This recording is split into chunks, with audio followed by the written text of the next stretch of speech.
याच आरक्षणाच्या मुद्द्यासंदर्भात चंद्रशेखर बावनकुळे आणि सुप्रिया सुळे नेमकं काय म्हणालेत बघूया।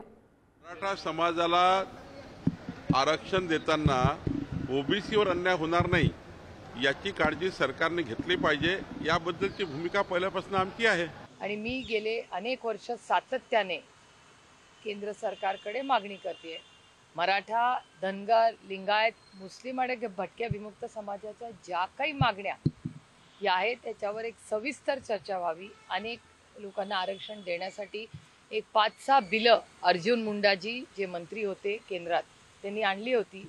मी अनेक वेळा मागणी केली आहे की आरक्षणाबद्दल देशामध्ये ज्या ज्या राज्यात मागणी आहे त्याचं एक कॉम्प्रिहेन्सिव्ह बिल सरकारने आणावं आणि त्याच्यावर सविस्तर चर्चा देश पातळीवर तातडीने झाली पाहिजे। ही आमची मागणी गेल्या अनेक वर्षाची आहे।